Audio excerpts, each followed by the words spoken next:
Hello friends, I am Sunil Ranjan Mukul and I am an English teacher.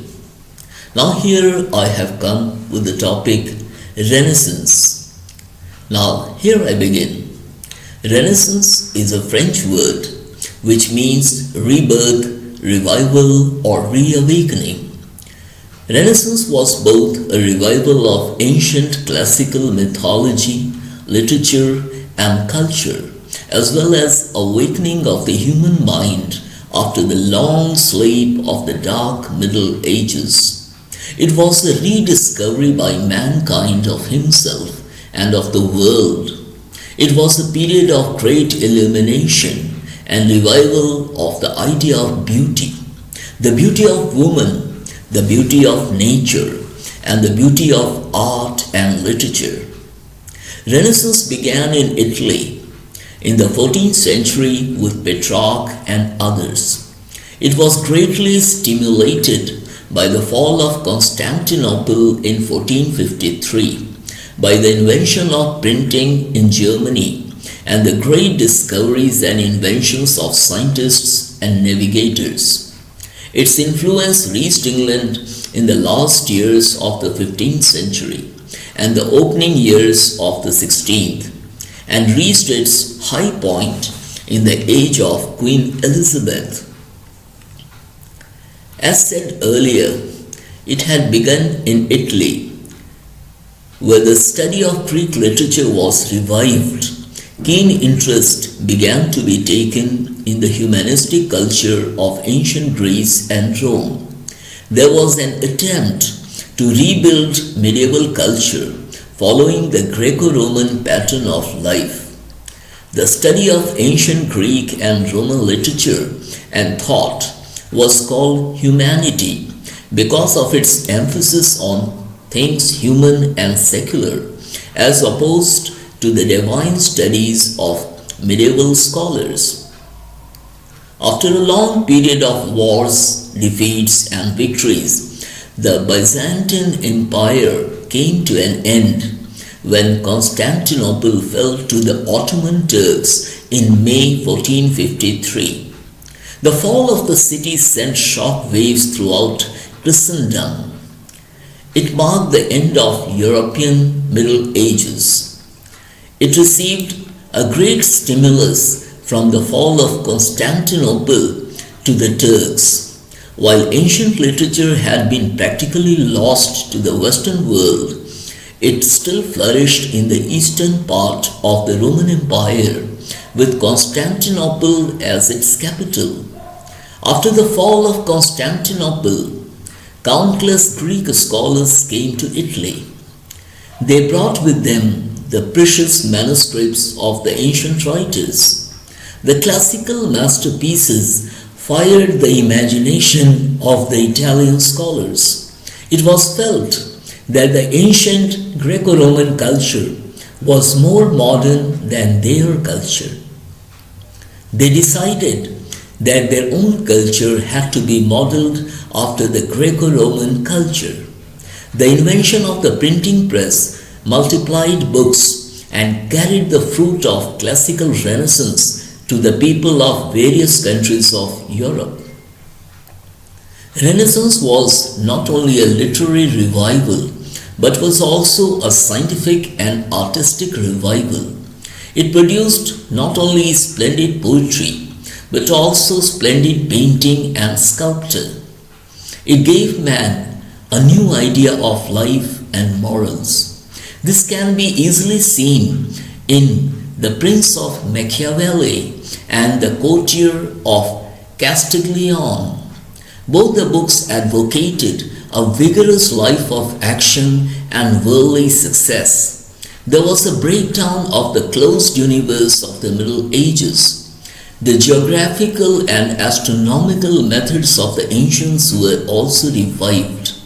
Astronomers Copernicus and Galileo rediscovered the spherical shape of the earth and put forth that it was the sun and not the earth that was the center of the universe that had been held earlier by Ptolemy.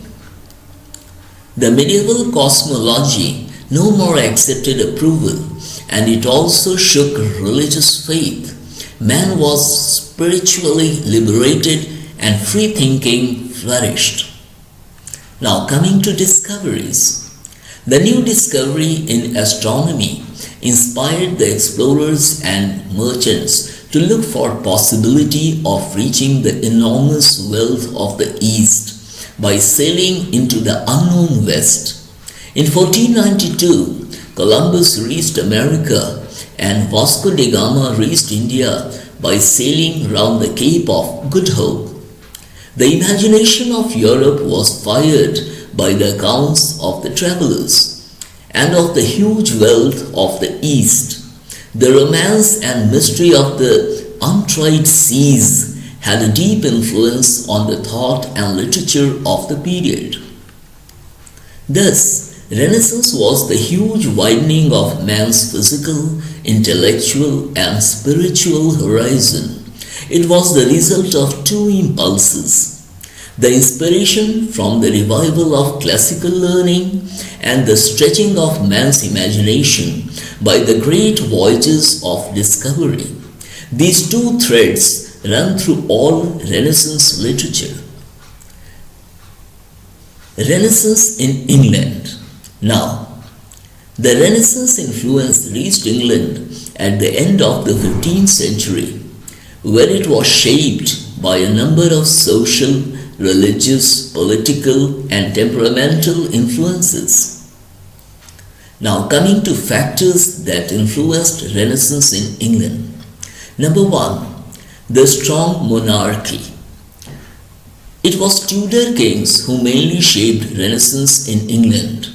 They restored the political and social order and prepared the climate for literature to flourish. Henry VII surrounded himself more and more by the newly rich merchant class.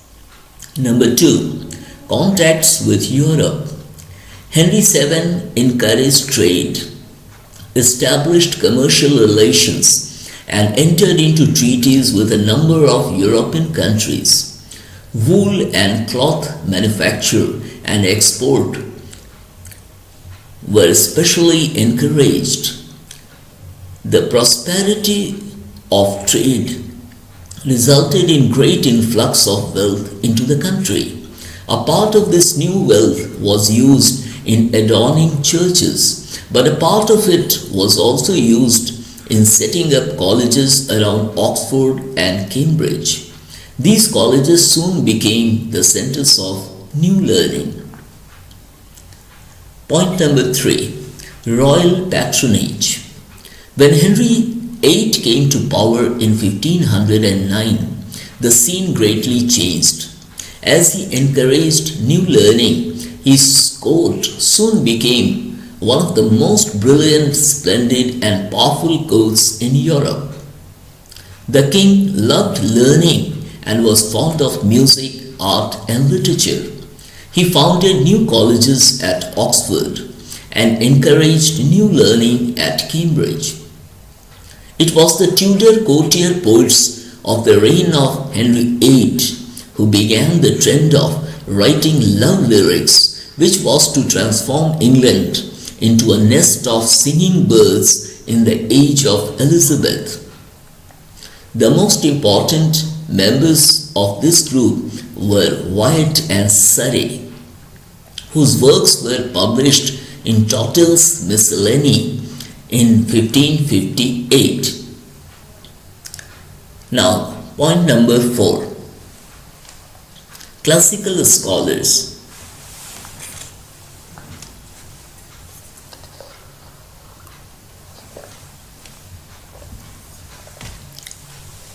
Now, coming to classical scholars. Attracted by the Greek manuscripts brought to Italy by Greek refugees, Thomas Linacre and William Grocyn, the two English humanists, went there. They returned to England in 1490 and established at Oxford the teaching of Greek on sound principles. St. Paul's School was founded in 1504. to serve as the model school for the teaching of Latin and Greek. William Lilly wrote the famous Latin grammar that came down to be known as Eton Latin grammar. It was revised by the Dutch humanist Erasmus, the most learned man in Europe. Thomas More came up with his Utopia in 1516, which has been called the true prologue to the Renaissance. Translations from the classics were encouraged. Now, point number 5. Educationists and reformers. The educationist Roger Ascham stood for the purity and simplicity of the English tongue, opposed the use of archaic and foreign words and phrases, the too frequent use of Latin, and thus made valuable contribution to the development of English prose. There were grave and serious reformers who attacked vigorously the evil Italian influence which was imported into England by wealthy young men on the manners and morals of the English people. As a result, the English Renaissance was never so sensuous as it was in Italy. While young men were imitating Italian verse models, reading Italian novels, and affecting Italian fashions in dress and speech, these reformers were fighting for sound education, good classical scholarship, purity of native English, and the value and strength of English character. Now coming to point number 6. Caxton's printing press. The immediate impact of Caxton's printing press that happened in 1476 was to turn men's minds, was to preserve the Middle Ages, but it also had books cheap and in abundance that rendered a great service to the cause of education. It created intellectual curiosity, a desire to learn. When the new learning came to England, Caxton's successors printed other classics, their translations, and the works of English humanists in thousands. Thus, printing press helped in the dissemination of knowledge. When during the Reformation, the great abbeys suffered a huge destruction, it preserved the early humanist literature and the works of the earliest court poets, and thus laid the foundations of the great literature of the Elizabethan era.